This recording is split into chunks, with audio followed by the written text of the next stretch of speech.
프로 그리스도인이라는 제목으로 하나님 말씀 증거하겠습니다. 우리 모든 인생은 오늘보다 내일을 더 잘 되기를 소원하고 염원하면서 살아갑니다.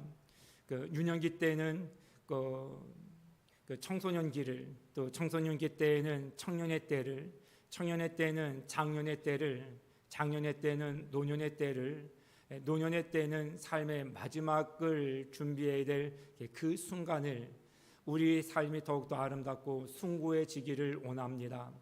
그래서 행복이 우리에게 시간이 지나면 지날수록 더 짙게, 그러면서도 구체적이고 실제적으로 다가오는, 그래서 한 무대에 정말로 모든 이들에게 주목을 받는 행복자로, 기쁨의 자로, 그런 인생을 살아가기를 꿈꾼다는 것이죠. 저도 그래요. 오늘보다 내일이 더 좋았으면 좋겠고, 지금은 좀 고되어도 그 다음 해에는 좋은 결실을 맺었으면 하는 늘 소망을 안고 살아갑니다. 그런데 이 삶이 우리에게 생각만큼 그렇게 실질적으로 다가오지 않는 게 문제이죠. 왜 그럴까요?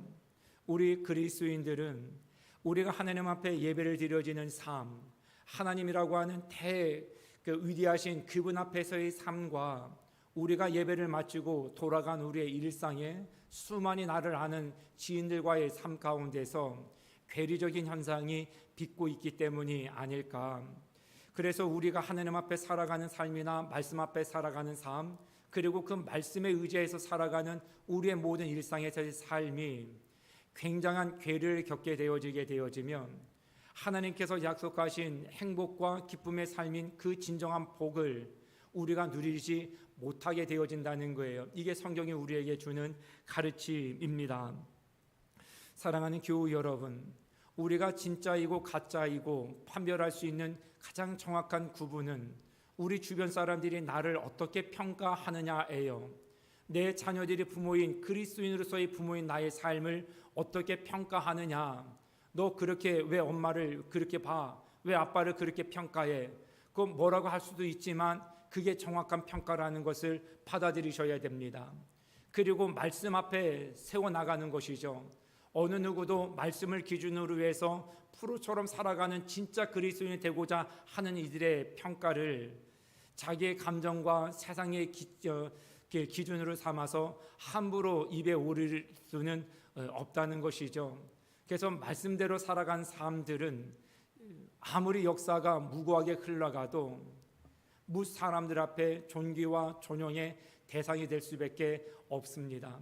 그래서 우리는 진짜의 삶을 살아가기를, 진짜 그리스도인이 되어지기를 그 선을 긋고 기준을 삼아서 정말로 정격하게 말씀 가운데서 자기 관리를 해나가는 그리스도인이 되어야 합니다. 미국에서 유학을 마치고 직장을 얻어서 30년 동안 엔지니어로 일하셨던 어느 장로님 이야기예요. 이 장로님이 미국 사회에서 직장 생활을 하는 동안에 30여 년 동안에 단 한 번도 상사나 협력하는 어떤 관계된 직원들을 통해서 원칙과 규정에 어긋나는 일에 대하여서 부당한 청탁이나 요청, 부탁을 받은 적이 없었다는 거예요. 그래서 기회가 되어져서 우리나라 한국 기업과 뮤를 채택하고 이제는 개혁을 맺고 일을 진행을 하기 위해서 한국 땅에 밟아서 이젠 프로젝트를 어느 정도 진행해 나가는데, 본인이 그 과정 속에서 직분이 교회 장로라는 것을 알았던 또 다른 회사, 협력회사에 같이 일하는 파트너십의 그 직원들이 자기를 향하여서 원칙과 규정상 할 수 없는 일들을 부정하게 청탁을 하고 끊임없이 요청을 하는 바람에 견딜 수 없어서 그 모든 계약을 파기하고 다시 미국으로 돌아갔다라는 이야기예요. 그분이 충격을 받은 것은 그거예요. 그리스도인이 또 다른 그리스도인에게 같은 그리스도인이라는 이유 때문에 부당한 청탁과 요구를 부끄러움 없이 반복하여 끊임없이 요구하는 이 현실이 서글픈 거예요. 그런데 그런 그리스도인들이 그렇게 사는 자기의 삶을 부끄러워할 줄 모른다는 것이에요. 이런 경우가 우리 한국 땅에 얼마나 많은지 저도 체감하면서 살고 있어요. 목사님이니까 부당한 것과 온당한 것과 개의치 않고 어떤 거라도 부탁을 하면 원칙과 규정을 어기고라도 나에게 무엇인가의 청을 들어줄 수 있을 거라고 하는 그 기대와 부푼 마음을 가지고 관계를 맺기를 조금도 서슴 개의치 않는다라는 거예요. 그런데 더 심각한 문제는 이렇게 부끄러워하는 원칙을 벗어나는 일들을 별 개의치 않고 부끄러움 없이 여기고 살아간다라고 하는 것, 이것이 더 부끄러운 일이고 더 민망한 일이라는 것이죠. 저는 우리 부모님 된 그리스도인들께서 우리 자녀들에게 이상한 것은 이상하게 여겨질 수 있도록 보는 눈을 갖도록 그런 삶을 살아내 주셨으면 하고 간곡히 부탁을 드리고 싶어요. 물론 부모로 살아가는 저도 마찬가지입니다. 우리 엄마 아빠는 이런 일들을 전혀 이상하고 부끄럽게 여기지 않았어. 그거는 당연한 일이야. 이 세상을 살아가려면 원칙도 좀 깨야 되고 좀 규칙도 좀 어겨야 되고 불법이나 편법이나 율법도 불사하고 그렇게 해야 해. 그런데 그렇게 자라나가게 되어지고 그렇게 살게 되어지면 우리에게 진짜 그리스도인이 누려야 될 하나님으로부터의 복을 받을 수 없는 인생이 된다라는 거예요. 진짜에게 어울리는, 진짜에 준하는 영광이 있기 마련이라는 것이죠. 그런데 우리는 가짜처럼 살기를 일상화되어져 살면서 성경에 기록한 진짜 그리스도인들에게, 진짜 하나님의 사람에게 받아야 될 주시겠다고 약속한 복을 받기를 원한다는 거예요. 논리적으로도 이치적으로도 자연스러운 모습이 아닙니다. 22년 전에 KBS 텔레비전에서 현장 출동 프로그램이 있었어요. 기억하시는 분들 계시는지 모르겠어요. 지금 방영하고 있는 극한 직업이라는 또 TV 프로그램도 있어요. 그 다양한 직업군들을 소개해 주는 프로그램인데요. 이 방영에서 세간 수사원들의 삶을 다룬 적이 있었습니다. 그러니까 밀수하는 이들, 전국 방방곡곡에 어디든지 다 자기의 추적의 무대로 삼아서 밤낮 가리지 아니하고 쫓아다니는 것이죠. 그래서 밀수로 들어온 모든 물품들을 다 압수하는 일을 하는 거예요. 조금 시간이 남으면 그동안 밀수해왔던 반출되어졌던 그 모든 물건들을 파괴하든지 파쇄하든지, 그래서 다시금 이것이 사회에 유통되어지지 아니하도록 하는 작업을 하는데, 그것이 카메라에 잡혀가면서 그걸 취재했던 기자분이 그 세관 수사원에게 질문을 하는 거예요. 그때 시계를, 그러니까 명품인데 짝퉁이죠. 그런데 언뜻 봐서는 진짜처럼 보이는 거예요. 그거를 망치로 때려 부시는데 질문을 해요. 아깝지 않습니까? 어떻게 그게 욕심이 안 나겠어요? 그런데 그 직원이 이렇게 대답을 했습니다. 아까워 보이죠? 그러나 이게 아까우면 이 자리를 지킬 수 없어요. 당연히 해야 할 일이라고 여겨야 할 수 있죠. 저와 여러분들에게 주는 가르침과 교훈이 있다고 생각되어져요. 우리가 하나님의 복을 추구하면서 이 세상 것에 대하여서 아까워서 버리지 못하게 되어진다고 한다면 우리는 진짜 그리스도인의 삶을 살아갈 수 없다는 것이에요. 주님은 그래서 우리에게 철저히 자기 부인을 말씀을 하셔요. 우리가 이제까지 이렇게 살아왔는데 하면서 그것을 아까워서 내려놓지 못하는 거예요. 또 한 측면에서는 불안해서 내려놓지 못하는 거예요. 그런데 주님은 그것을 내려놓을 줄 알아야 진짜 그리스도인으로 거듭난 삶을 살 수 있다고 말씀을 해주십니다. 사랑하는 성도 여러분, 진짜가 되기 위해서 가짜를 부인해야 되고, 진짜를 발견한 자는 여지없이 가짜를 버릴 줄 알아야 되는데, 그런 용기와 결의가 저와 여러분들에게 있으십니까? 그거에 대한 여전히 미련이 있어서 가짜를 진짜처럼 위장하고 위장된 삶을 살고 싶어하는, 그래서 무엇이라도 가짜여도 그냥 진짜인 것처럼 우리의 몸을 이렇게 입혀나가면 마치 내가 그것에 준하는 품격 있는 삶을 살고 있는 것처럼 계속 스스로를 속여나가려고 하고 있지는 않습니까? 진짜보다 더 진짜 같은 가짜가 이 세상에 있어요. 그리고 그런 삶을 끊임없이 세상은 우리에게 유혹을 하며 부추기고 있어요. 그것을 넘어서기가 생각보다 쉽지는 않습니다. 그런데 가짜에 대해서 가차없이 아낌없이 버릴 줄 모르면 진짜 진품의 삶을 살아낼 수는 없다는 것이에요. 드레센 선언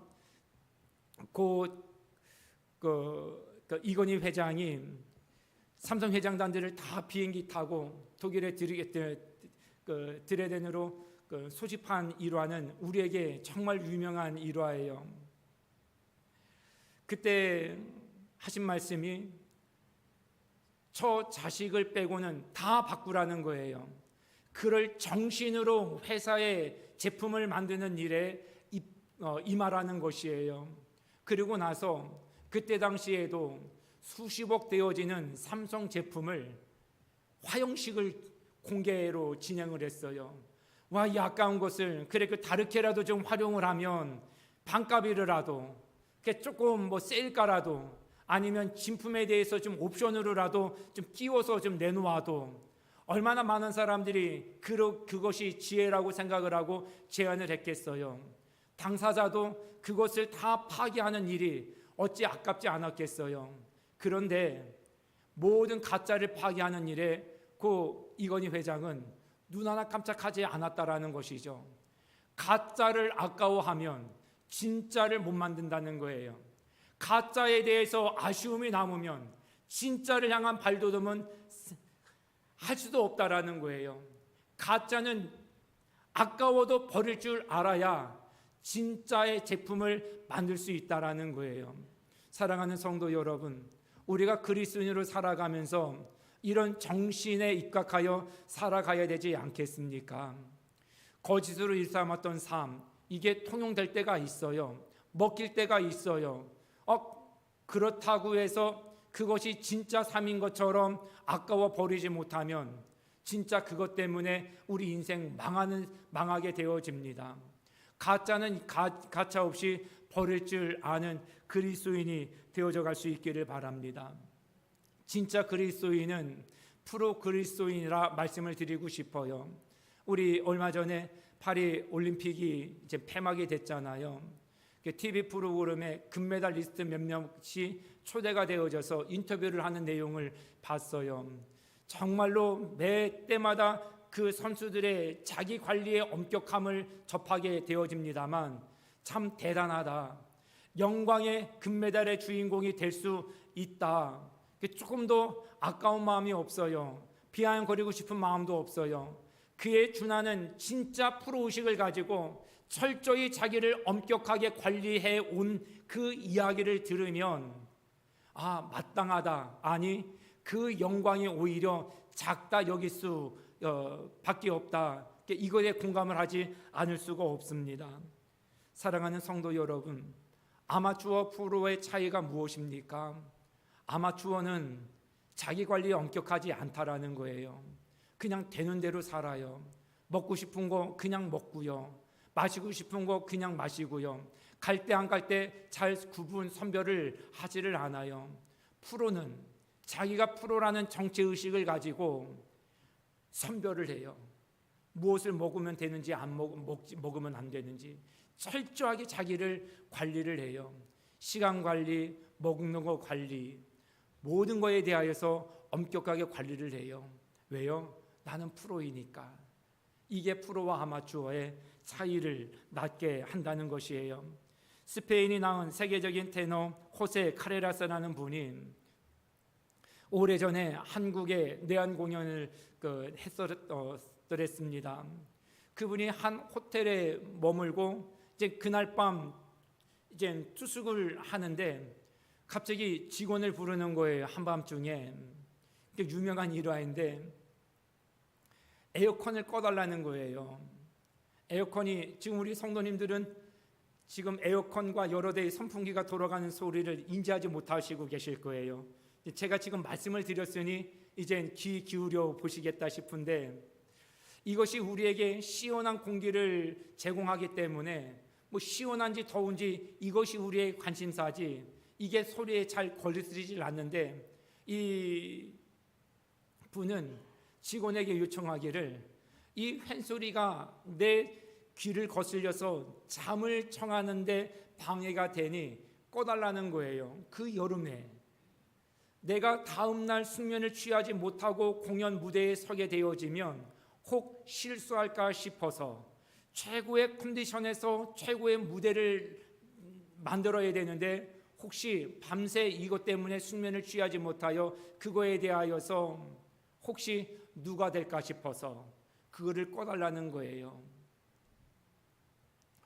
그래서 숙면을 취하고 다음 무대를 정말로 피난을 날릴 정도로 화려한 무대를 만들었다라는 이야기예요. 이에 반대의 경우도 있었습니다. 차이코스프스키 국제 콩쿠르 성악 부분에서 동양인 최초로 1등 상을 수상한 최연수 성악가라는 분이 계셔요. 이분이 무대에 서기 위해서 어떤 연습을 했느냐 하면 차 문을 닫고 가장 강풍의 에어컨을 틀어놓고 그 좁은 공간에서 찬바람을 맞으시면서 연습을 했다라는 거예요. 이분이 연습을 할 때 5,000장의 세계 유명한 성악가들의 모든 음반을 다 구입을 해서 호흡법이나 여러 가지 노래 부르는 필요한 기술들을 익혔던 분이었다라는데, 공연을 앞두고 그 연습을 한 거예요. 이유인즉 자기가 선 무대 바로 위에 에어컨 바람이 내려올 수 있는 환풍구가 있다라는 거예요.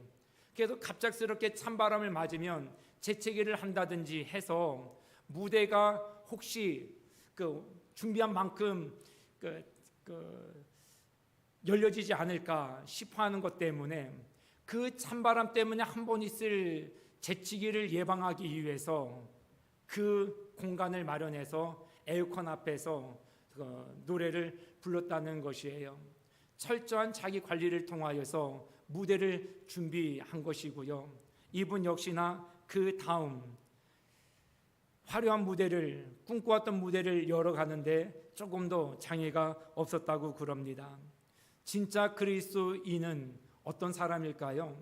우리에게 주어진 무대를 준비하는 그리스도인이에요. 하나님께서 우리에게 어떤 배역을 어느 상황에 맡겨주실지 아무도 몰라요. 말씀을 준비하다가 빌립보서 4장 바울의 고백이 생각이 났어요. 참 배역으로는 이 바울이 정말 잘 감당을 했구나. 빌립보서 4장 11절 말씀이에요. 바울의 고백입니다. 내가 궁핍함으로 말하는 것이 아니니라. 어떠한 형편이든지 나는 자족하기를 배웠노라.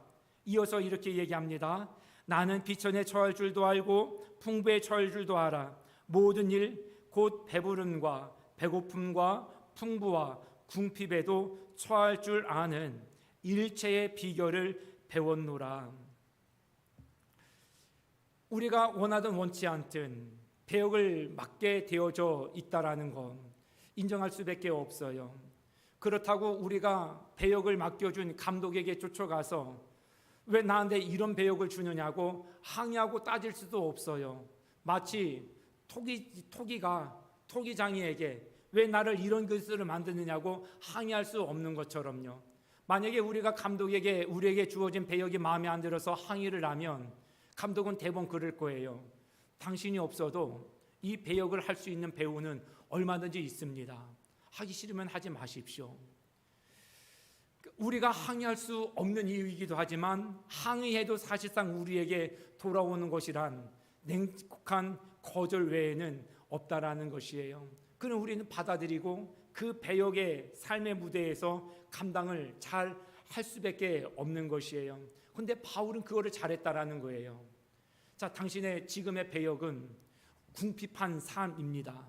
이 삶을 잘 배역에서 무대 위에서 잘 소화할 수 있겠습니까? 해보겠습니다.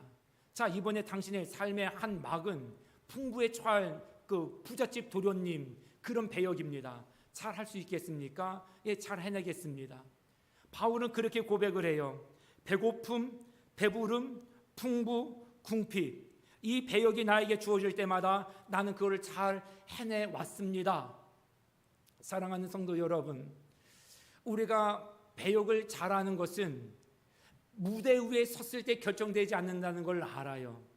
감독이 배우를 캐스팅할 때는 자기 관리가 평상시에 무대 아래에서 얼마나 잘 되어져 있는가를 고려해서 발탁한다는 거예요.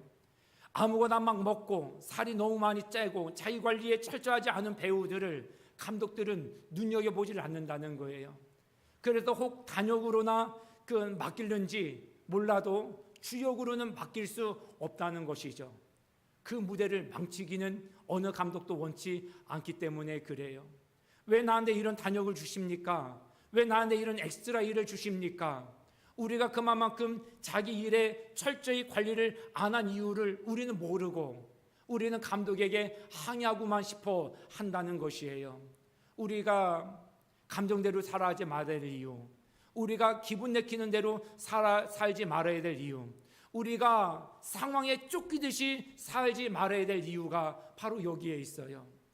쫓기듯이 살면, 그리고 상황에 입각하여서 상황 속에서만 살게 되어지면 우리는 목표도 없이 비전도 없이 살아가는 인생일 수밖에 없는 것이죠. 그런 인생이 철저히 자기 관리를 할 수 있다라고 어느 누구도 믿어줄 수 없는 것이죠.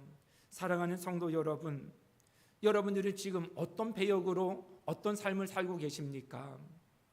왜 나한테 이런 인생을, 이 인생의 무대 위에서 이런 배역을 하게 하시는지 혹시 항의하고만 계시고 계십니까?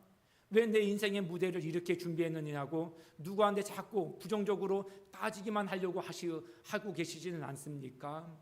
자기 관리가 필요합니다. 하나님의 말씀이라고 하는 그 선을 가지고 철저히 나를 관리시켜 나가는 것이에요. 하나님, 상황을 쫓지 말고 말씀을 쫓게 해주세요. 사람을 보지 말고 하나님을 보는 관리가 철저한 우리가 되게 해주세요. 우리가 시상과 관련된 찬양도 하나님 앞에 시간 얼마나 많이 드리는지 몰라요. 그런데 사랑하는 성도 여러분, 저와 여러분들의 삶을 살아가면서 우리가 불려질 만큼 드려지는 찬양의 가사만큼이나 하나님을 주목하고 그분께 시선을 고정하여 살아가고 계십니까? 우리가 인생의 배역으로 어떤 것을 맡겨주는지 잘 관리하기 위해서는 그 무대 위에 올라가기 전에 늘 준비하고 관리되어가는 삶을 살아야 합니다. 그것을 저는 영적인 선도를 지키는 일이라고 말씀을 드리고 싶어요. 우리 서해 바다는 우리 대한민국의 어선만 가서 고기를 잡지를 않아요. 똑같은 서해 안에 북한 측 어선들도 와서 고기를 잡고 중국선 어선들도 와서 고기를 잡아요. 똑같은 서해 앞바다에 심해에서 고기를 길러 올리는 일인데도 사람들은 누가 잡았느냐에 따라서 한국산이라 불리기도 하고 중국산이라 불리기도 하고 북한산이라고 불리기도 해요. 그리고 전문가들의 이야기에 의하면 이것이 도대체 어느 나라 산인지 분간을 할 수 없을 정도라는 거예요. 오직 차이는 하나예요. 생선의 선도. 생선이 날생이잖아요. 살아있음을 드러낼 수 있는 그 선도를 가늠해서 한국산이다, 중국산이다, 북한산이다를 예측할 뿐이라는 거예요.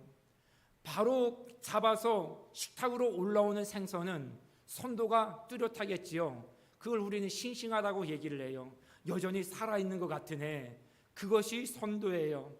한 바퀴 돌고 또 관세 과정을 거치고 그렇게 식탁에 오는 생선은 아무리 같은 바다의 서해에서 잡았다 하더라도 그만큼 시간이 많이 지나고 과정을 많이 거쳤기 때문에 그 선도가 떨어질 수밖에 없다는 것이죠.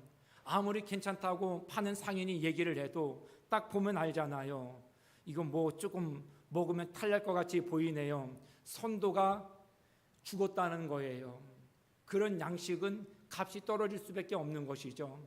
같은 곳에서 길로 올랐음에도 불구하고 그 선도에 따라서 값이 각양지차 차이가 드러나는 것처럼 저희들도 같은 그리스도인이라고 불려지지만 같은 예배 공간에서 하나님 앞에 예배를 하고 신앙인으로 살아가지만 우리 각자가 영적인 선도를 어느 정도의 기준을 가지고 엄격하게 관리해 나가느냐에 따라서 하나님께서 우리를 평가하시고 나를 아는 가족들과 비롯하여서 지인들이 우리를 평가하는 선도는 엄연히 차이가 있을 수밖에 없습니다.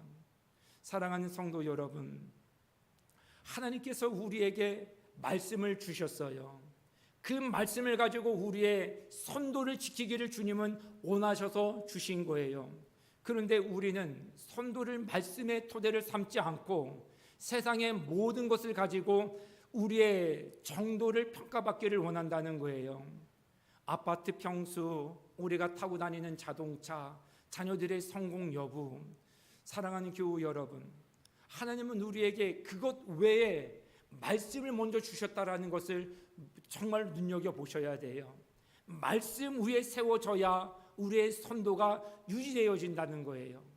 우리의 말씀이 우리를 지켜나아갈 때 우리는 누구 앞에서나 부패한 그리스도인이라 일컬음을 받지 않게 되어지죠. 어떻게 부정직한데도 그거를 부끄럽게 여기지 않아? 그건 선도가 죽은 거예요. 아무리 예배를 드려도 살아있는 그리스도인이라 누구도 평가해 주지를 않지요. 항시 내게 준 그 선을 지키기 위해서 각고의 노력을 하는 거예요. 예수님을 잘 믿으면 불편한 게 많아요. 예수님을 잘 믿으려고 하면 세상에 포기할 게 굉장히 많아요. 사실이에요. 그리고 하나님은 하나님의 것으로 그것을 바꿔주기를 원하셔요. 그런데 앞서 말씀을 드렸던 것처럼 우리는 아까워서 그것을 내려놓지를 못해요. 제품을 바꾸려면 버려야 되거든요. 그래 새 제품이 오거든요. 그런데 못 버려요. 새 제품은 바깥에 재고에 쌓이면서도 그거를 못 쓰게 되어지는 거예요. 우리가 하나님 앞에 더 나은 삶을 살기를 소망하고 복 주시기를 원하지만 복을 하나님께서 주셔도 복이 임할 공간과 자리가 준비되어 있지 않으면 하나님 아무리 주고 싶으셔도 못 주신다는 거예요. 선도를 유지하는 이유, 그것이 중요한 이유가 바로 이 때문입니다. 사랑하는 성도 여러분, 부인할 수 있습니까? 진짜가 되기 위해서 가짜를 가짜 없이 버릴 수 있으십니까? 전 버리셨으면 좋겠습니다. 그리고 진짜로 탈바꿈되어지는 하나님의 복을 누리실 수 있기를 바라요. 내 것 아깝다고 움켜쥐면 그 때문에 우리는 진짜를 경험하지 못하는 인생을 살아갈 수밖에 없어요. 다윗과 요셉이 우리가 잘 아는 인물이 될 수밖에 없었던 이유는 그들 나름대로 하나님 주시는 말씀과 경외함을 통하여서 자기들이 지켜야 될 선을 지켜나갔기 때문에 그래요. 유혹에 넘어지질 않았어요.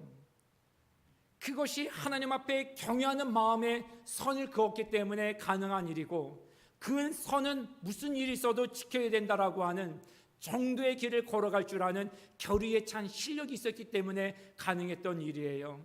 원수를 사랑해야 된다라는 것을 우리는 말로는 쉽게 얘기할 수 있지만 다윗을 놓고 묵상을 하다 보면 이게 어떻게 가능한 일입니까 싶을 때가 있어요. 13년 동안 사울이 자기를 죽이려고 쫓아다녔잖아요. 군대를 몰고. 그 상황 속에서 두 번이나 그 사울을 죽임으로 내가 도망다니는 이 피곤한 인생을 멈출 수 있는 상황이 있었어요.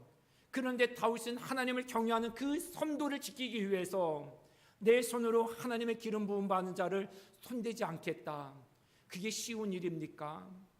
우리는 나를 억울하게 만든 사람이라도 누구를 붙잡고라도 흉보고 싶은 마음에 늘 그 충동질에 하루에도 수십 번 넘어지기 쉬운 우리애인데, 나를 죽이려고 하는 사람을 살려두기가 그것도 누가 보더라도 기가 막히게 하나님께서 만들어주신 상황 같은데, 그럼에도 그 유혹을 넘어서서 자기가 지킨 하나님 앞에서의 선명한 말씀의 선을 지켜나가겠다라고 했던 다윗의 모습이요.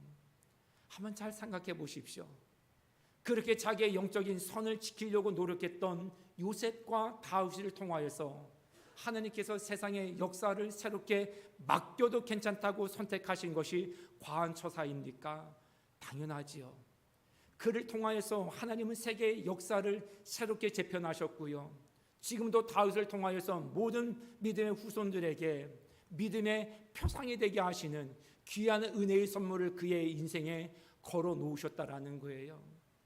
가짜를 버려야 하나님의 진짜의 복을 받습니다. 예수님께서 제자들을 파송하시면서 세상에 보내시면서 하신 말씀이 있어요. 보라, 내가 너희를 보냄이 양을 이리 가운데 보낸 같도다. 그러므로 너희는 뱀같이 지혜롭고 비둘기같이 순결하라. 세상에 보내시면서 제자들에게 말씀하신 거예요. 두 단어예요. 지혜, 순결. 우리 그리스도인이 세상 유혹에 휘청이지 않으려면, 휘청이지 않으면서 하느님 앞에 바른 신앙의 양심을 지켜나가기 위한 올곧은 진짜의 살아있는 그리스도인이 되기 위해서 필요한 덕목 두 가지를 말씀해 주신 거예요. 지혜와 순결이에요. 순결하지 못하고 지혜롭기만 하면 그 지혜를 악한 데 사용하게 되어져요. 자기의 편익을 도모하기 위해서 악을 추구하는 지혜자가 될 수밖에 없게 되어진다는 거예요. 그래도 지혜는 순결과 함께 가야 됩니다. 지혜가 없이 착하기만 한 순결한 삶을 지향해도 안 돼요. 지혜가 없이 순결하면 이런저런 악의 유혹에 걸려 넘어져요. 우리는 그런 사람을 귀가 얇은 사람이라고 얘기를 해요. 착해요. 거절을 못해요.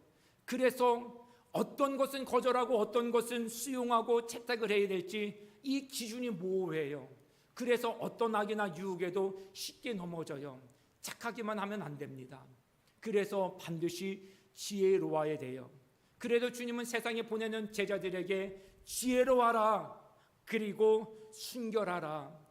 사랑하는 성도 여러분, 우리가 지혜를 얻기 위해서 꼭 필요한 것은 이 이야기예요. 미안해요. 조금 있다가 눌러줘요. 제가 시간이 돼서 반주가 나왔는데 다른 때 같았으면 그냥 눈치 보겠는데 제가 정말 중요한 말씀을 드릴 게 이 포인트에 있어서 조금 양해해 주셨으면 좋겠습니다.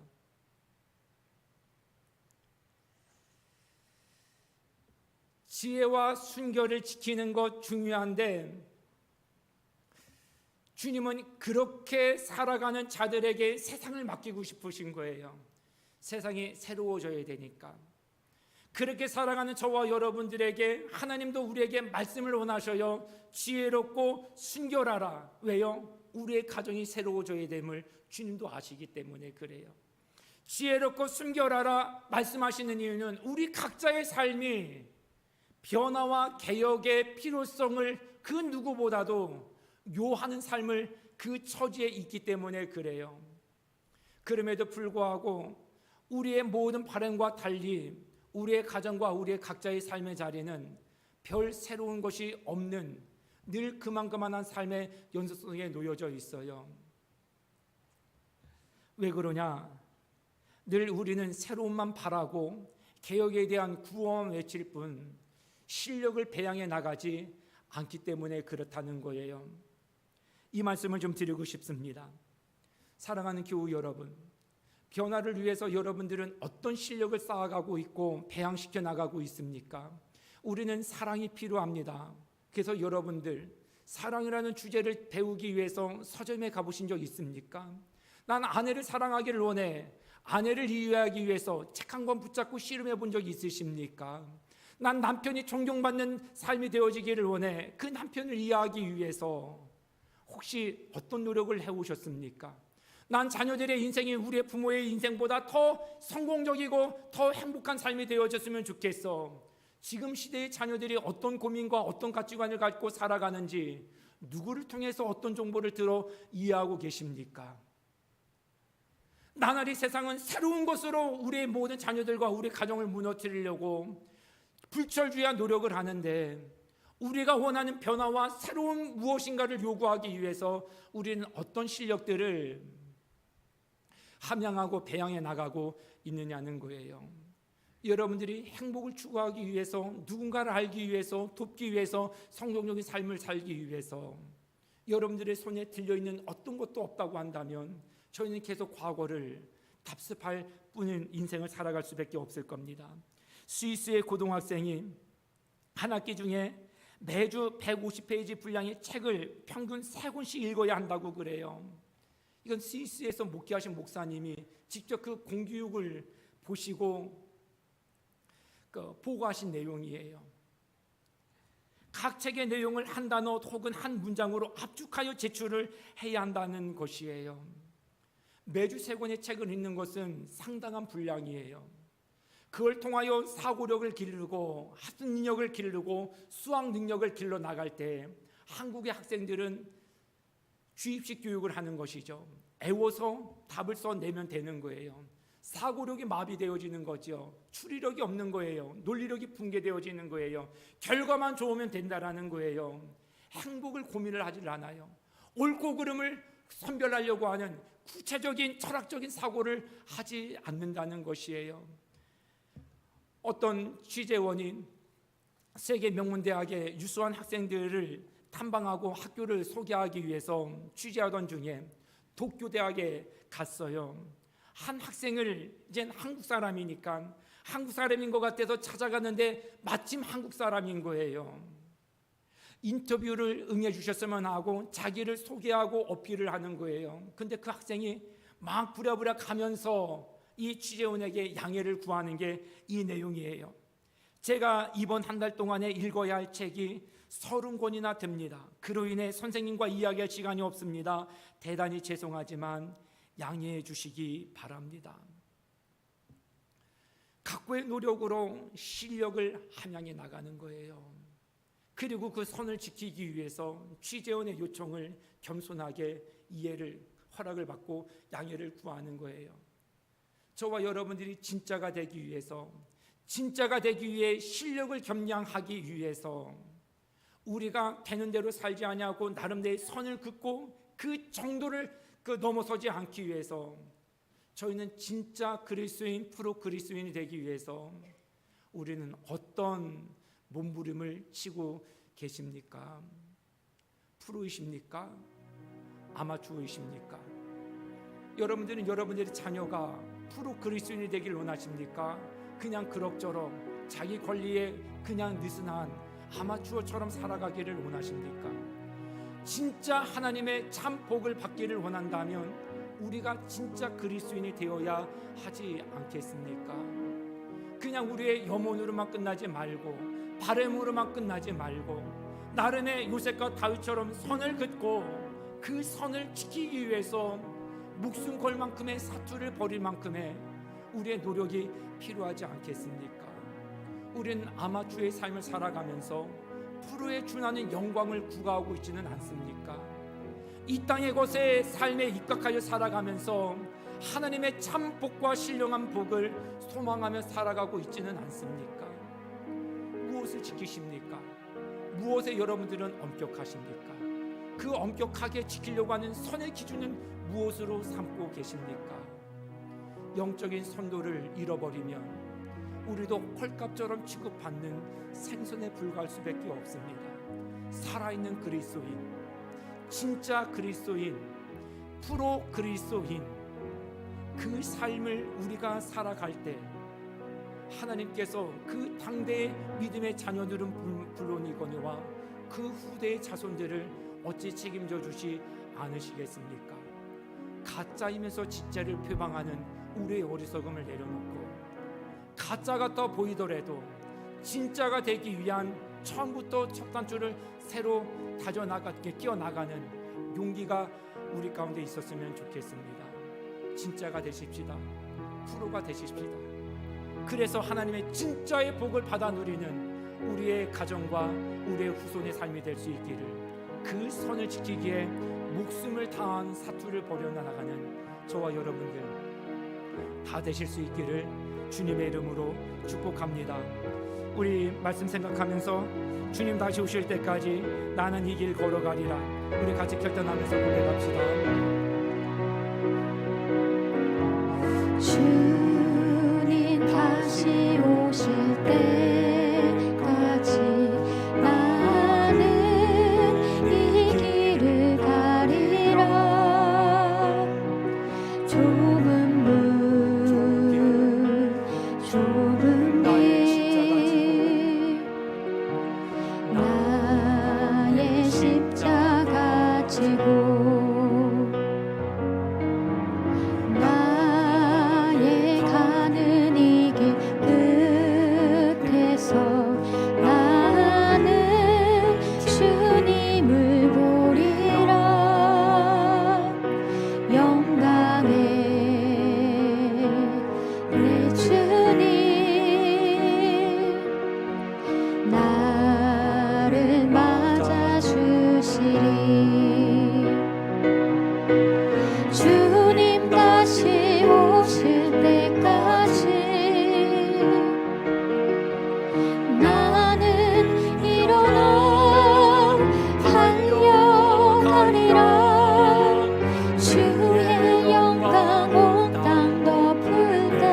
사랑하는 성도 여러분, 우리 마지막 말씀에 두 학생처럼 하나님의 말씀을 붙잡고 밤낮 한번 사투를 벌이는 진짜 그리스도인이 되려고 말씀을 기준으로 엄격하게 우리 스스로를 관리해 나갈 수 있었으면 좋겠습니다. 정말 그래야 되지 않겠습니까? 그래야 진짜가 되고 진짜 그리스도인이 되어야 하나님 주시는 참 복을 누릴 수 있지 않겠습니까? 어떤 배역을 맡겨주시든지 간에 그 배역을 잘 그 무대 위에서 소화할 줄 아는 저와 여러분들이 됐으면 좋겠어요. 그래서 더 큰 배역을 맡겨주셔도 괜찮고, 좀 세계 무대 위에 우리를 올려놓고 세계 무대 위에 우리의 자손들을 올려놔도 괜찮을 만큼 그런 자기관리가 철저한 배역 프로가 됐으면 좋겠습니다. 그날을, 그 후손과 그 가정을 꿈꾸며 하나님 앞에 말씀을 서서 엄격하게 자기 관리를 해 소홀함이 없는 우리 모두가 되기를 주님의 이름으로 축복합니다. 오늘도 우리에게 귀한 말씀 주셔서 감사합니다. 하나님의 말씀이 우리의 살아있는 그리스도인과 그렇지 못함의 기준으로 삼게 하여 주시옵소서. 세상 많은 것을 다 내려놓고 진짜의 생명의 말씀인 주님의 말씀을 붙잡고 살게 하여 주시옵소서. 말씀을 읽고 또 묵상하고 부족하면 또 신앙의 서적이라도 서점 가서 읽어가면서 배우고 익히고 훈련하여 진짜 참 그리스도인이 되기를 힘쓰게 하여 주시옵소서. 그래서 하나님의 참 복을 받게 하여 주시고 세상의 가짜 복에 현혹되지 아니하고 영원한 복을 누리되 우리 자녀들 후손들까지도 그 복을 그리워하며 그 복의 주인공으로 살아갈 수 있도록 우리를 진짜의 길로 이끌어 주시옵소서. 예수님의 이름으로 기도드립니다. 아멘.